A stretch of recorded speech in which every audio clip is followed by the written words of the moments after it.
तो दिल्ली की सियासी फिजा की तस्वीर लगातार बदलती जा रही है। आम आदमी पार्टी से कड़ी चुनौती को देखते हुए बीजेपी किरण बेदी के सियासी समर में आने से मुकाबला दिलचस्प हो गया है। बीजेपी को किरण बेदी से खासा उम्मीदें हैं। किरण बेदी के बीजेपी में आने से पार्टी में घमासान भी मच गया है। दिल्ली बीजेपी के कई नेताओं के मंसूबों पर पानी फिर गया है। पार्टी के पुराने कार्यकर्ताओं में नाराजगी देखने को मिल रही है। नाराजगी इस कदर हावी हो गई है कि बीजेपी के दफ्तर में आज जंग का मैदान नजर आया। बीजेपी दफ्तर पर आज दिन भर सतीश उपाध्याय के समर्थन पे कार्यकर्ता हंगामा करते रहे। उधर पार्टी के एक बड़े नेता धीर सिंह विधूड़ी ने भी आज पार्टी से इस्तीफा दे दिया। कल पार्टी के नेता जयप्रकाश को टिकट नहीं मिला तो पार्टी दफ्तर में कार्यकर्ताओं ने तोड़फोड़ कर दी। दूसरी ओर अरविंद केजरीवाल भी हमला करने से नहीं चूक रहे। केजरीवाल ने डिबेट के लिए किरण बेदी को ललकारा है। किरण बेदी ने भी पलटवार करते हुए कहा है वो काम में विश्वास रखती हैं, बहस में नहीं। केजरीवाल जीत कर आए, विधानसभा में बहस भी कर लेंगे। किरण बेदी का पलटवार जारी है। आज उन्होंने केजरीवाल को इशारों में सियासत का पहला सबक भी सिखा दिया। किरण ने कहा धमकी नहीं, सहयोग से प्रशासन चलता है।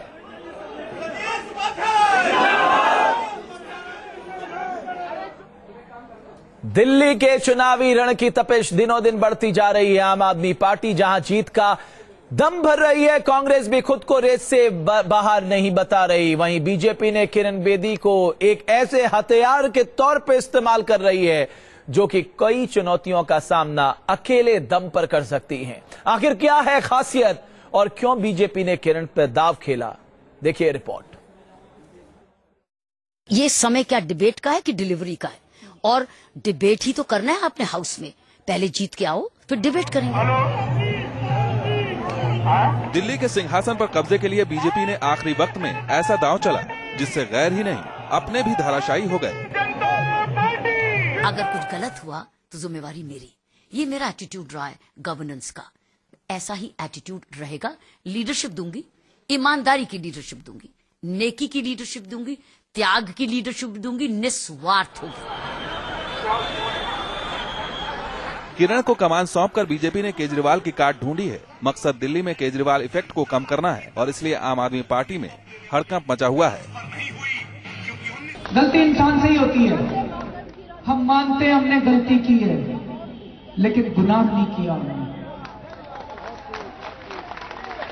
हमने जमीन नहीं बेचा, हमने पैसे नहीं खाए, हमने देश को नहीं लूटा। किरण की छवि ईमानदार अधिकारी की रही है। नौकरी से लेकर आंदोलन तक देश ने किरण का ईमानदार रूप देखा है। केजरीवाल की ईमानदार छवि के लिए ये कड़ी टक्कर है। किरण बेदी केजरीवाल की सहयोगी रही हैं। अब जब वो केजरीवाल पर वार करेंगी तो इसका असर भी ज्यादा होगा। ये भी एक वजह है किरण बेदी को सीएम उम्मीदवार बनाने की। अराजकता की भावना बढ़ी। हमको ऐसा माहौल नहीं चाहिए। दिल्ली एक स्वच्छ दिल्ली है, इसको स्वच्छ बनाना है। क्योंकि अगर आप भारत को बदलना चाहते हो तो दिल्ली को बदलना होगा। बीजेपी को दिल्ली में आप से कड़ी चुनौती मिल रही है। मुकाबला केजरीवाल बनाम मोदी का बन रहा था। बीजेपी ऐसा कतई नहीं चाहती थी, इसलिए अब टक्कर किरण बनाम केजरीवाल हो गया है। आरएसएस के विरोध की खबरों के बीच किरण बेदी को सामने लाकर मोदी और शाह ने ये साफ कर दिया है कि जो वो चाहते हैं वही होगा। आरएसएस बुरी तरीके से नाराज है, उसका काडर बुरी तरीके से नाराज है कि जो पार्टी संगठन की बात करती है, जो पार्टी विचारधारा की बात करती है, जो संगठन विचारधारा को सर्वोपरि मानता है, वो उसको सिर्फ 2 दिन पहले एक ऐसे आदमी को पार्टी में शामिल किया जाता है जिसने पार्टी की खुलेआम रामलीला मैदान पे बेइज्जती की थी। दिल्ली बीजेपी में हर्षवर्धन, जगदीश मुखी जैसे कई बड़े नेता हैं जो सीएम पद के दावेदार थे। किरण की उम्मीदवारी से विरोध के स्वर को दबा दिया गया है। जो निर्णय हुआ है वो सर्वसम्मति से निर्णय हुआ है और सभी लोगों का समर्थन इस निर्णय को प्राप्त है कि किरण बेदी जी चुनाव का नेतृत्व करेंगे। किरण बेदी को कृष्णानगर विधानसभा सीट से मैदान में उतारा गया है। ये इलाका बीजेपी का गढ़ रहा है और हर्षवर्धन यहां से लगातार जीतते रहे हैं। ऐसे में किरण की जीत पूरी तरह से सुनिश्चित करने के लिए उन्हें कृष्णानगर से चुनाव लड़ाया जा रहा है और जिताने की जिम्मेदारी होगी हर्षवर्धन की। दिल्ली को अच्छी तरह जानने वाली किरण बेदी अच्छी प्रशासक भी रही हैं। सबके लिए एक कानून का उदाहरण वो पहले ही दे चुकी हैं, जब उन्होंने तत्कालीन पीएम इंदिरा गांधी की गाड़ी का चालान काटा था। दिल्ली में महिलाओं के खिलाफ अपराध एक बड़ा चुनावी मुद्दा है। बीजेपी किरण के जरिए महिला वोटरों को आकर्षित कर सकती है। साफ जाहिर है कि बीजेपी एक तीर से कई निशाने लगा रही है ताकि दिल्ली के दंगल में जीत मिल सके। अमितेश सिंह और पुलकित नागर के साथ मधुरेंद्र कुमार, न्यूज नेशन, दिल्ली। तो बीजेपी ने दाव तो खेल दिया, लेकिन दाव क्या उसके पक्ष में जाएगा, इसका इंतजार करना होगा। दूसरा बड़ा सवाल, आम आदमी पार्टी के खेमे में क्या बेचैनी बढ़ गई है किरण बेदी को मुख्यमंत्री पद का उम्मीदवार बनाए जाने को लेकर, और कांग्रेस भी कह रही है कि मैदान से वो भी भागने वाली नहीं, वो भी मजबूत है। इसी पर चर्चा करने के लिए मेरे साथ खास मेहमान है भारतीय जनता पार्टी से विजय जौली, आम आदमी पार्टी से आतिशी मालीना, रीता बहुगुणा जोशी कांग्रेस पार्टी से, और वरिष्ठ पत्रकार रामकृपाल सिंह। विजय जौली साहब, कल मैं आपसे बार बार पूछ रहा था कि आपकी पार्टी में सब कुछ ठीक ठाक नहीं है, आप मुस्कुरा के मुझे जवाब दे रहे थे ऑल इज वेल है। आज जिस तरह की तस्वीरें सामने आई वो सबको हैरान कर देने वाली थी। एक कार्डर बेस्ड पार्टी में कार्यकर्ता इस तरह का जमघट मचा दें और आपके ऑफिस में आके तोड़फोड़ करने लग जाएं अपने नेताओं को लेकर, इसे आप क्या मानेंगे? घर में सब कुछ ठीक ठाक चल रहा है? देखिए, ये स्वाभाविक है कि दिल्ली की 70 सीटों के लिए हमारे पास 880 से ज्यादा उम्मीदवारों की इच्छाएं व्यक्त की थी कि वो उम्मीदवार बनना चाहते हैं। और ये भी सच है कि 70 लोगों का चयन भारतीय जनता पार्टी की केंद्रीय चुनाव समिति ने बड़े समझ के साथ किया है, और मैं उसके लिए पार्टी के अध्यक्ष अमित शाह जी को बधाई देना चाहता हूं। लेकिन ये भी सच है कि जिनको सीट्स नहीं मिली हैं, नामांकन नहीं मिला है, उनका कहीं ना कहीं उनके मन में किसी न किसी प्रकार का रोष आना स्वाभाविक है। रोष क्यों ना हो? ये तो मनुष्य जो की कल प्रक्रिया पार्टी में आए, आपने उन्हें टिकट दे दिया, जो वर्षों से पार्टी में थे उनका टिकट काट दिया। पिक्चर्स मैंने पार्टी कार्यालय में देखी, आज मैंने जो पार्टी कार्यालय में विरोध के स्वर देखे, उनसे मुझे भी दुख हुआ। ऐसा नहीं होना चाहिए था, और मैं ऐसे सभी कार्यकर्ताओं से आपके कार्यक्रम के माध्यम से अपील करता हूं कि राजनीति में शुचिता के साथ साथ संयम की भी आवश्यकता होती है। विजय जौली जी, आप मुझे ये बताइए, ये सिर्फ कार्यकर्ताओं का गुस्सा है या आपके वो नेता इसे प्रायोजित करा रहे जिनका टिकट कट गया? सवाल ये है। देखिए, ये जरूर है कि कार्यकर्ता एक नहीं अनेक नेताओं को इन चुनावों में अपना उम्मीदवार मानते थे, और एक एक कॉन्स्टिट्यूएंसी के अंदर हमारे पास 20 नहीं 40-40 नाम थे। ये स्वाभाविक है कि टिकट तो पार्टी एक को ही दे सकती थी, और बाकियों की नाराजगी क्षणिक में मान के चलता हूं। हम ऐसे सभी अपने कार्यकर्ताओं को, नेताओं को, विजय जौली जी, आप दरअसल भाषण दे रहे हैं के पक्ष में, आप मेरे सवाल का जवाब नहीं दे रहे हैं। सतीश उपाध्याय का टिकट काट जाना, रोहिणी से आपके फॉर्मर सिटिंग विधायक का टिकट काट देना, आपका कई बड़े नेताओं का टिकट काट दिया जाना, ये बहुत आसान नहीं होता। लेकिन आतिशी मालीना, मेरा सवाल आपसे है, दरअसल आपके खेमे में बेचैनी आ गई है। वो बेचैनी इस बात को लेकर है, अब तक आप कह रहे थे बीजेपी से आपका चेहरा कौन, अब चेहरा सामने आ गया, आप कह रहे हमारे साथ डिबेट करिए। अब आप कह रहे पहले आप दिल्ली की समस्याएं जानिए। सवाल यह है कि आम आदमी पार्टी के खेमे में बेचैनी है किरण बेदी के नाम से, आप इसको एक्सेप्ट करिए। देखिए, मेरा तो मानना है, अगर बेचैनी कहीं पे स्पष्ट तौर पे जाहिर है वो है भाजपा में। उन्हें एक अरविंद केजरीवाल का मुकाबला करने के लिए एक prime minister, 3 chief minister, 400 MP, Shazia Ilmi, Kiran Bedi, Vinod Kumar Binni की आवश्यकता है। ये क्या दिखाता है? ये डर और एक नर्वसनेस दिखाता है। दूसरी बात देखिए, आज चुनाव की जब कल हुई किरण बेदी की घोषणा चीफ मिनिस्टीरियल कैंडिडेट के तौर पे, और जब सीट डिक्लेयर हुई तो क्या सीट दी गई उन्हें? कृष्णा नगर, सबसे सेफ सीट। हमें उम्मीद थी कि किरण जी नई दिल्ली से लड़ेंगी। जब वो अरविंद केजरीवाल का सीधा सीधा सामना कर रही हैं एज अ चीफ मिनिस्टर, तो नई दिल्ली से क्यों नहीं लड़ती?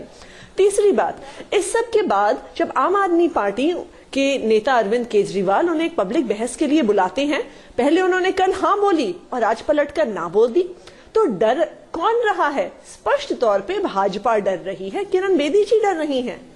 लेकिन केजरीवाल ने कृष्णा नगर में रैली में किरण बेदी पर भी अनुभवहीनता का आरोप लगा है। क्या कुछ कहा अरविंद केजरीवाल ने? आइए सबसे पहले आपको ये सुनाते हैं। कल मैं टीवी चैनल पे देख रहा था, किरण जी कह रही थी बिजली का बिल कम करने की कोई जरूरत नहीं है, लोग दिल्ली के लोग बिजली के बिलों से दुखी नहीं है। थोड़ा सा बाहर निकलिए, सड़कों पर जनता से मिलिए, गलियों के अंदर घूमिए, दिल्ली की जनता के बीच में बैठिए, तब पता चलेगा दिल्ली के लोग क्या चाहते हैं। विजय जौली जी, अरविंद केजरीवाल का यह कहना है कि किरण बेदी को दिल्ली की समस्याओं के बारे में कुछ नहीं पता, दिल्ली के दर्द के बारे में कुछ नहीं पता। दिल्ली के दर्द को अगर कोई एकमात्र व्यक्ति समझता है, उस व्यक्ति का नाम अरविंद केजरीवाल है। देखिए, ये सच्चाई है कि अरविंद केजरीवाल जी और उनकी पार्टी भारतीय जनता पार्टी के मुकाबले इन चुनावों में कहीं खड़ी रहने वाली नहीं है। अरविंद केजरीवाल जी को हिट और रन करने की पुरानी आदत है, आरोप लगाने की आदत है, रोज रोज नए नए झूठ बोलने की आदत है, और दिल्ली की जनता ने उनकी पार्टी का और उनके नेतृत्व का विजय जी ये बता दीजिए कि किरण जी एक बहस के लिए तैयार क्यों नहीं हुई? भारतीय जनता पार्टी बहस तो एक लोकतंत्र में आम बहुत आदमी जरूरी पार्टी होती परेशान है, है, उसके लोकतंत्र की नेता शोभा परेशान बढ़ाती है। बिन्नी जी उनको छोड़ के गए, उनके साथ बताइए विजय जी, किरण बेदी जी आज अरविंद केजरीवाल से बहस करने के लिए क्यों भाग गई, क्यों पीछे हट गई? किरण बेदी जी अरविंद केजरीवाल से बहस करने से डर रही है क्या? कार्यकर्ताओं या वो भाजपा के नेताओं में जो भ्रष्टाचार है उनको लगता है कि वो उसे डिफेंड नहीं कर पाएंगी? रीता बहुगुणा जोशी भी मेरे साथ कांग्रेस पार्टी की नेता मौजूद हैं। मैम, आप ये बताइए कि आपको भी विश्वास है दिल्ली में अभी आपके लिए कुछ बचा हुआ है, या आम आदमी पार्टी जो कह रही है उसको आपने भी मान लिया है? देखिए, आप इन दोनों की जरा सा आप बेचैनी को गौर नजर करिए। सीधी सी बात है कि दोनों दिल्ली की जनता को अंडर एस्टिमेट कर रहे हैं। ये दोनों पार्टियां चाहती हैं कि ये इशू बेस्ड इलेक्शन ना हो, ये राजनीतिक दलों पर आधारित चुनाव ना हो, ये पर्सनालिटी और व्यक्तित्व का चुनाव बन जाए। और व्यक्तित्व चुनाव में ये दोनों को आमने सामने खड़ा करना चाहते हैं। 16 दिन 17 दिन पहले किरण बेदी जी आती हैं, केजरीवाल जी 4 महीने में अपना कर्तव्य दिखा चुके। किरण बेदी जब से भारतीय जनता पार्टी आई है केंद्र की सरकार में, 8 महीने से वहां प्रेसिडेंट्स रूल है, वो अपना कर्तव्य दिखा चुके। किसी भी क्षेत्र में कोई भी एक भी कदम प्रोग्रेसिव नहीं दिखा सके। दोनों ही लेकिन आपकी पार्टी का तो ये कर्तव्य भी नहीं देखने को मिल रहा है। ऐसा लग रहा है, ऐसा लग रहा है मैडम कांग्रेस पार्टी दिल्ली में दिखाई नहीं दे रही है। आपके कहने से आपने जम्मू कश्मीर में भी हमको राइट ऑफ किया था। आपने कहा था 4 सीट नहीं आएगी, कितनी आई? आपने झारखंड में कहा था बीजेपी की 61 सीटें आएंगी, कितनी आई? ओपिनियन पोल पे मत जाइए, जनता को आप अंडर एस्टिमेट मत करिए। चाहे वो देखिए सिटीजन वेलफेयर सोसाइटीज हो, चाहे वहां पर लाडली प्रोग्राम हो, चाहे रिलोकेशन हो, चाहे झुग्गी झोपड़ी हो, चाहे बिजली हो। पिछले 2 चुनाव जब शीला जी लड़ी, बिजली मुद्दा नहीं था, लेकिन आज बिजली सबसे बड़ा मुद्दा बन गया है। आज राइट्स हो रहे हैं, चर्चेस तोड़े जा रहे हैं, वहां पर हिंदू मुस्लिम किया जा रहा है, वहां पर करप्शन का ये हाल है कि एमसीडी आप बोल रही थी मैम, मैंने तो बोला नहीं है आपसे। मैं आपको बताती हूँ मुद्दा क्या था। आप मुद्दा कह रहे थे कि बिजली के कर क्यों ज्यादा हैं। आप बात मुद्दा ये नहीं था कि बिजली की सप्लाई क्यों नहीं है। आज बिजली की सप्लाई खत्म हो गई है। आपके वक्त से जो हालत बिगड़ी है, वहां आज बिजली लोगों को मुहैया नहीं हो रही है, वो लोगों को मिल नहीं रही है। Issue was this, issue was not what you are seeing. Law and order सबने कहा निर्भया निर्भया निर्भया, तब से अब तक 33% इजाफा हो गया है रेप्स में, 600% बढ़ गया है आपका रॉबरी यानी चोरी। मतलब कहाँ है दिल्ली? बिल्कुल रीता जी, ये अपने आप में मुद्दा है। मेरे साथ वरिष्ठ पत्रकार रामकृपाल सिंह साहब भी हैं। रामकृपाल सिंह साहब, ये जो बार बार कहा जा रहा है कि अरविंद केजरीवाल बनाम किरण बेदी अब जो मुकाबला है उसमें आपके खेमे में बेचैनी तो जरूर है, आप इसे माने या ना माने, लेकिन आप मानते हैं कि बराबर की टक्कर अब सामने आकर खड़ी कर दी है बीजेपी ने किरण बेदी पे दाव लगा के। देखिए, मैं पहले से ये बात कहता आ रहा हूं कि अप्रैल महीने से जो इस देश में माहौल बना था, जो शुरू हुआ लोकसभा के बाद 4 विधानसभाओं में, जिस तरह से सिक्का चला है, वो एकदम दिल्ली में सारी चीजें बदल जाएंगी, इसका मुझे कोई कारण दिखाई नहीं पड़ता। सिर्फ एक चीज ये है कि सब जगह बीजेपी को जो सामने प्रतिद्वंदी था बहुत कमजोर मिला था, दिल्ली में प्रतिद्वंदी मजबूत है और खुद बीजेपी ने उसको और मजबूत बनने का समय दिया। अगर लोकसभा के तुरंत बाद ये चुनाव हुआ होता जब 7 सीटें बीजेपी जीत चुकी थी, केजरीवाल बनारस में चुनाव हार चुके थे, कोई तैयारी नहीं थी। अगर उसके बाद, और सबसे पहला दिल्ली का चुनाव ड्यू था, लेकिन पता नहीं क्या रणनीति थी, किसको टालते गए, ऐसे जैसे एग्जाम में सबसे कठिन सवाल को सबसे लास्ट में अटेम्प्ट करना। तो ये जो मैसेज दिया, ये बीजेपी ने दिया। आज देखिए नतीजा इसका ये हो गया है कि स्ट्रेट फाइट है, बाइपोलर है। और अभी भी मैं कहता हूं कि बीजेपी को जो वोट मिलेगा उसमें 90% कंट्रीब्यूशन नरेंद्र मोदी का होगा, 2%, 3% किरण बेदी जी के नाते ऐड हो सकता है, ये अलग की बात है। लेकिन फिर जरूरत क्या थी आपको एक फेस देने की? अगर ऐसा ही था, जॉली साहब अब कहा यह जा रहा है आम आदमी पार्टी में, मैं आ रहा हूं आतिशी, बोलिए आतिशी बोलिए। बात पे एक रिस्पॉन्ड ये करना चाह रही हूं कि झारखंड, जम्मू कश्मीर, हरियाणा, महाराष्ट्र से दिल्ली में बहुत अंतर है। दिल्ली में एक अरविंद केजरीवाल नाम का व्यक्ति है जो दिल्ली में बहुत ही लोकप्रिय नेतृत्व देता है। दूसरी बात, आम आदमी पार्टी एक ऐसी पार्टी है जिसने पिछले 6 महीने में दिल्ली के सामने एक ब्लूप्रिंट रखा है, एक विजन रखा है कि हम दिल्ली में शिक्षा व्यवस्था को कैसे ठीक करेंगे, हम युवाओं के लिए क्या करेंगे, महिलाओं को सुरक्षा के लिए क्या करेंगे। लेकिन आतिशी मैं एक सवाल पूछना चाहता हूं, आप जो दिल्ली डायलॉग चला रहे हैं आतिशी, एक सवाल। आतिशी, मुझे पिछली बार का चुनाव याद है कि अगर आम आदमी पार्टी सरकार बनाती है तो 15 दिन में रामलीला मैदान में एक स्पेशल सेशन बुलाकर जन लोकपाल को पारित कराया जाएगा। आज जन लोकपाल की कोई चर्चा नहीं है। स्वराज बिल लाया जाएगा, स्वराज की कोई चर्चा नहीं है। आज कहाँ है ये? कई होर्डिंग्स में नहीं दिखाई दे रहे मुझे। महत्वपूर्ण मुद्दा है, स्वराज भी महत्वपूर्ण मुद्दा है। जैसा हमने कहा है, हम दिल्ली डायलॉग की प्रक्रिया में फेज्ड तरीके से अपना विजन रख रहे हैं। मैडम, ये तो आपका ऐसा जन लोकपाल इशू था जिस पर आपने दिल्ली की सरकार कुर्बान कर दी। आज आप कह रहे हैं हम फेस मैनर पे चर्चा कर रहे हैं। जन लोकपाल के इशू पे आपने अपनी सरकार दांव पे लगा दी, सरकार कुर्बान कर दी। आज वो जन लोकपाल किसी होर्डिंग्स में नहीं दिखाई देता कि वो जन लोकपाल हमारे लिए महत्वपूर्ण मुद्दा है ही और रहेगा ही। ओके, रामकृपाल जी बात संक्षेप में। संभव नहीं है। मैं एक बात, सारी बातें हम कर रहे हैं। ओके आतिशी, आपने अपनी बात रख ली। मैं अगर एक आतिशी जी 13 महीने पहले जब चुनाव हुआ था तब आप लोगों का एक नारा था, लोकपाल हर कीमत पर। आज जब आपने बिल्कुल सफेद शुभ्र कपड़ा पहना हुआ था, निष्कलंक था, तब 28 सीटें मिली थी। 13 महीनों में वो सफेद कमीज थोड़ी मैली हुई है। अब जो हो गया है, अब वहां से लोकपाल हर कीमत से उतर करके अब मामला आ गया है हर पार्टी के लिए कुर्सी हर कीमत पर। जी विजय जॉली जी, अब आम आदमी पार्टी कह रही है। सर एक सेकेंड, मैं एक और चीज मैं कहना चाहूंगी कि सिर्फ हम नहीं कह रहे हैं कि आम आदमी पार्टी अच्छा परफॉर्म कर रही है। कल आप ही के चैनल का सर्वे हमें बीजेपी से 7% आगे दिखा रहा है। मैडम वो बिल्कुल सही कह रहे हैं। हमारे ओपिनियन पोल ने आपको दिखाया है, हमारे ओपिनियन पोल ने आपको दिखाया है 11 से 15 तारीख तक का वो ओपिनियन पोल था। किरण बेदी के पार्टी में आने से पहले का वो ओपिनियन पोल था। खैर दूसरे ओपिनियन पोल में क्या तस्वीर है आप आगे इसमें कोई दोहराई नहीं। विजय जॉली साहब, अब सवाल यह है, आम आदमी पार्टी का कहना है नरेंद्र मोदी के चेहरे को बचाने के लिए किरण बेदी को बलि का बकरा बनाने की कोशिश की जा रही है। ये आम आदमी पार्टी अब नया आरोप आप पे लगा रही है।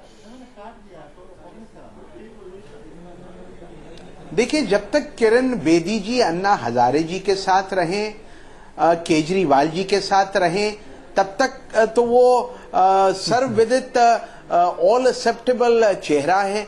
जब वो भारतीय जनता पार्टी की सदस्यता ग्रहण कर ले और जब वो ये कहें केंद्र में भारतीय जनता पार्टी की सरकार और दिल्ली में भारतीय जनता पार्टी की सरकार, जब ये दोनों सरकारें एक ही पार्टी की होंगी तब दिल्ली का सर्वगीन विकास संभव है। चाहे नौजवानों की बात हो, चाहे दिल्ली के किसानों की बात हो, चाहे दिल्ली के अनधिकृत बस्तियों की बात हो, चाहे दिल्ली के अंदर झुग्गी झोंपड़ी की बात हो, चाहे दिल्ली के अंदर पक्की सड़कों की बात हो, चाहे वो दिल्ली में एमसीडी के 8 साल के परफॉर्मेंस की बात हो, चाहे दिल्ली के अंदर। आप एक बात भूल गए, आप भूल गए कि 8 साल में आपका परफॉर्मेंस एमसीडी का लोगों ने देखा है। आपके एबीसीडी का परफॉर्मेंस देखा। रीता बहुगुणा जोशी जी, मेरा सवाल आपसे ये है, आपने कहा क्या मीडिया क्या विपक्ष, ये कहना एक मिनट, पैसे लो और वोट दो, इस प्रकार की राजनीति के लिए विजय जॉली, अतीशा मालिना, आपने अपनी बात कह ली है। ओके विजय जॉली जी, आप अपनी बात कह चुके। केजरीवाल जी का ही रीता बहुगुणा जोशी से मुझे सवाल करना है। रीता जी, मैं इस चर्चा में इसलिए भी आपसे पूछना चाहता हूं, आपने कहा मीडिया अंडर एस्टिमेट कर रही है कांग्रेस पार्टी को, विपक्षी पार्टियां अंडर एस्टिमेट कर रही है कांग्रेस पार्टी को। मैडम, ये आप लोग हैं जो अपनी पार्टी को खुद दिल्ली में अंडर एस्टिमेट कर रहे हैं। आपके तो प्रदेश अध्यक्ष भी आपकी पार्टी को छोड़ने वाले थे, ये तक खबरें सामने आ गई, और आप कह रही हैं कि दूसरे आपको अंडर एस्टिमेट कर रहे हैं। आपने अपने को एस्टिमेट में लाने के लिए किया ही क्या दिल्ली में इतने दिनों में? इससे पहले मैं एक छोटी सी टिप्पणी करूंगी। मुद्दों की जो बात हो रही है, तो जैसे भारतीय जनता पार्टी का मंदिर 370 और common civil code ongoing, मतलब दशकों से चल रहा है उनका, उसी तरह इनका लोकपाल चलेगा। आपने जो बात कही बिल्कुल नहीं। हमारी पार्टी ने निर्णय लिया है कि कोई भी प्रदेश अध्यक्ष चुनाव नहीं लड़ेगा और जिला शहर अध्यक्ष भी चुनाव नहीं लड़ेंगे। राहुल गांधी जी का बहुत दिनों से प्रयास है, खुद पार्टी ने मना किया है कि लवली चुनाव नहीं लड़ेंगे, चुनाव लड़वाएंगे। माकन जी बहुत ही केपेबल हमारे नेता हैं, उनको कैंपेन कमेटी का चेयरमैन बनाया गया है, वो भी लीड करेंगे। अगर वो कैपेबल नेता थे, वो अरविंद केजरीवाल को नई दिल्ली से मुकाबले में टक्कर देते। अगर वो कैपेबल नेता थे, वो अरविंद केजरीवाल को नई दिल्ली से टक्कर देते। वो नई दिल्ली से कई बार सांसद रह चुके हैं, यहां उनकी असली ताकत का परिचय हो जाता। मैं आपसे बार बार एक बात कहना चाहती हूँ, ये पर्सनालिटी बेस्ड इलेक्शन हिंदुस्तान में नहीं होने चाहिए। यहाँ पर इशू बेस्ड और पार्टी बेस्ड इलेक्शन होने चाहिए। ये क्या हो रहा है, क्यों आप लोग हर चुनाव को पर्सनालिटी? आज आपके पास कोई पर्सनालिटी नहीं है, इसलिए पर्सनालिटी बेस्ड चुनाव नहीं होना चाहिए। आपके पास कोई पर्सनालिटी होती तो पर्सनालिटी बेस्ड चुनाव होना चाहिए था। माकन जी से ज्यादा अनुभवी, माकन जी से ज्यादा अनुभवी और माकन जी से ज्यादा गांधी बनेंगी प्रधानमंत्री, जानकार दिल्ली का कोई नेता नहीं। चलिए, आप सब मेहमानों का बहुत बहुत शुक्रिया। मेरे पास समय समाप्त हो चुका है, लेकिन दिल्ली की जनता को तय करना है कि बेहतर दिल्ली कौन बना सकता है, उनकी समस्याओं का समाधान कौन राजनीतिक दल कर सकता है। यह दिल्ली की जनमानस को बेहतर पता है। बहुत बहुत शुक्रिया आप सभी मेहमानों का चर्चा में शामिल होने के लिए। न्यूज नेशन में खबरों का सिलसिला लगातार जारी है।